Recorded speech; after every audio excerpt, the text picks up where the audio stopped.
Tehran ఎండిపోతుంది. గుక్కెడు నీళ్ల కోసం తహతహలాడుతోంది. తీవ్రమైన నీటి కొరతతో కటకటలాడుతోంది. మొన్నటి వరకు ఇజ్రాయెల్ పైన న్యూక్లియర్ బాంబులతో విరుచుకుపడ్డ దేశం నేడు నీటి కొరతను అధిగమించడంలో ఘోరంగా ఓడిపోయింది.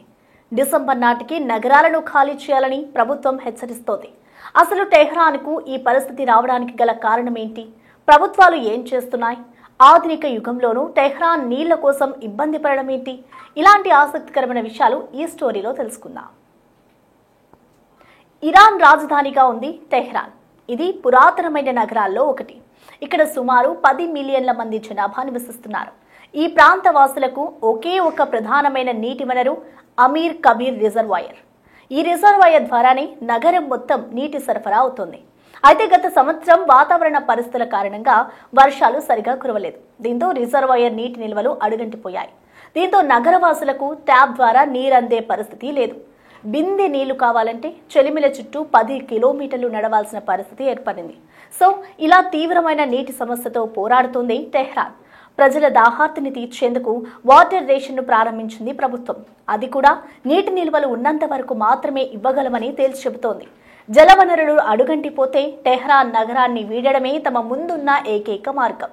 ప్రస్తుతం ఉన్న నీటి నిల్వలతో 2 వారాల వరకు మాత్రమే వాటర్ రేషన్ల ద్వారా అందించగలమని చెబుతున్నారు అక్కడి అధికారులు. వినేందుకు చాలా భయంకరంగా ఉన్నా ఇది నిజం. ఇక దశాబ్దాలుగా ఇరాన్ ఈ ఘోరమైన కరువును అనుభవిస్తోంది.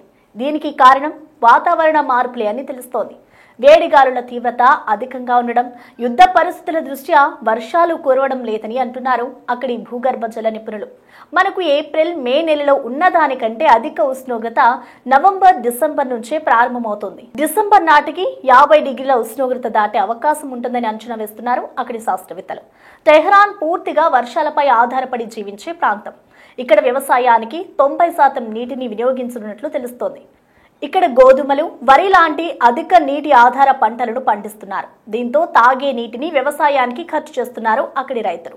వర్షాలు బాగా కురిసిన క్రమంలో జైదేరూడ్ నది ఉధృతంగా ప్రవహిస్తోంది. ఆ సమయంలో వచ్చిన నీటిని రిజర్వాయర్లలో నిల్వ చేస్తారు. ఇలా కొంతకాలం నీటి ఎద్దడి నుంచి బయటపడతారు అక్కడి ప్రజలు. అంతేకాకుండా ఈ మధ్య కాలంలో చూసుకుంటే భవన నిర్మాణాలు ఎక్కువగా నిర్మించడం నీటి కొరతకు ముఖ్య కారణమని ఓ సర్వేలో వెల్లడైంది.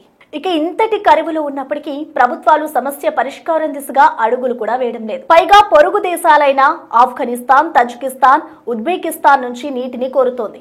ఇంకా స్పష్టంగా చెప్పాలంటే యుద్ధాలు చేసి గెలిచే ఇరాన్ నీటి సమస్యను అధిగమించడంలో ఓడిపోతుందని చెప్పకనే తప్పడం లేదు. ఆకలి కేకలతో అలమటించిన దేశాలను చూసాం. కానీ నీటి కొరతతో కొట్టుమిట్టాడుతున్న ఈ దేశం పరిస్థితిని ఒక్కసారి ఊహించుకుంటే వెన్నులో వణుకు పుడుతోంది.